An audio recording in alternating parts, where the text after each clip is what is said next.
ज्याप्रमाणे अनेक गोष्टी शस्त्रास्त्रापासून गणपतीच्या वेगळ्या आहेत, त्याप्रमाणे त्याचं आसन आणि वाहन हेही वेगळे आहे.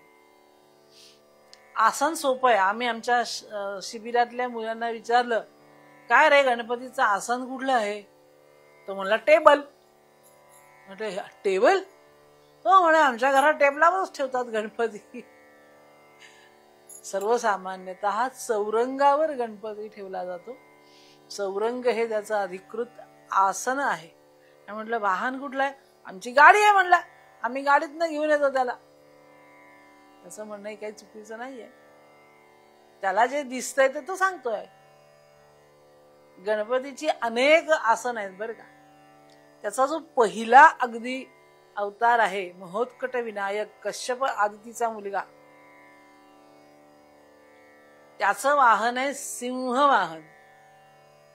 आपल्याला माहिती असेल देवीचंही वाहन वाघ आणि सिंह आहे, तसं याचंही पहिल्या अवताराचं वाहन आहे हे सिंह वाहन आहे. आणि सिंह हा अत्यंत क्रूर आहे. सिंह हा अत्यंत समोरच्या शत्रूवर हल्ला करणारा आहे. असं असताना त्याच्यावर ज्याची हुकूमत आहे, ज्याच्यावर ज्याची आज्ञा चालते आहे, असा गणपती काय ताकदीचा असेल, काय शक्तीचा असेल, आपण कल्पना करा. सिंह त्याच्या आज्ञेप्रमाणे चालतो आहे. आणि सिंह हा स्वतःही युद्ध करतो आहे आणि गणपतीला सुद्धा मदत करतो आहे. आणखीन एक आसन आहे त्याचं मोर वाहन. मोर हे त्याच्या भावाचं म्हणजे कार्तिकेयाचं वाहन पण आहे. ते त्यानं काही वेळेला गणपतीलाही दिलेलं आहे. काही ठिकाणी मोर वाहन आहे. अतिशय सुंदर असं ते वाहन आहे. अतिशय देखणं वाहन आहे. तो उडूही शकतो, चालूही शकतो. युद्धामध्ये सुद्धा तो मदत करतो आहे. त्याचबरोबर आणखीन एक वाहन आहे घोडा वाहन आहे. काही ह्याच्यामध्येच अत्यंत वेगाने कुठे जायचं असेल तर घोड्या इतकं उत्तम वाहन आहे. गजमुखी सेना आहे. त्याची सेना गजमुखी आहे, कारण त्या सेनेच्या आघाडीवर हत्ती आहे. त्याचं मुख हत्तीसारखं आहे की नाही ही जरा वादाचा मुद्दा आहे काही ठिकाणी. आणि त्याचबरोबर अलीकडच्या काळामध्ये शेवटच्या अवतारामध्ये उंदीर हे त्याचं वाहन आहे. आता त्याच्या आकारमानाकडे बघितल्यानंतर खरा उंदीर तिथे असेल हे जरा अवघडच आहे नाही का. एवढा मोठा तुंदीला जाणू एवढा मोठा तसं उंदीर कसं वाहन असेल. साधी गोष्ट आहे. आपला जो संगणक आहे की नाही, संगणक एवढा मोठा चालतो संगणक, तो माऊसनीच चालतो, तो उंदरानेच चालतो. वेगवेगळी आसन वाहन आसन. आपल्याकडे पद्धत अशी आहे की नवरा बायको जर एकत्र जाणार असतील, देव आणि देवी, तर ते नवऱ्याच्या वाहनावरून जातात. म्हणजे विष्णू आणि लक्ष्मी हे जर एकत्र जायचे असतील तर विष्णूचं जे वाहन आहे गरुड वाहन त्यावरून जातात. आणि लक्ष्मी जेव्हा एकटी कामाला बाहेर पडते तेव्हा ती तिचं स्वतःचं वाहन घेऊन जाते. लक्ष्मीचं स्वतःचं वाहन आहे हे घुबड.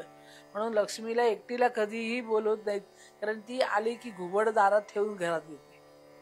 दारात घुबड बसणं ही अतिशय वाईट समजलं जातं. तसं शंकर पार्वती एकटे दोघं एकत्र जायचे असतात त्यावेळेला तर नंदीवरून येतात.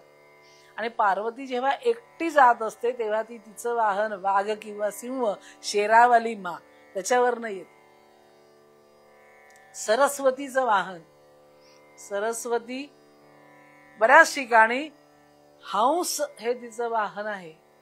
काही ठिकाणी मोर दाखवलाय, पण मोर हा नंतर आला बरं का. मुळात हंस हे तिचं वाहन आहे.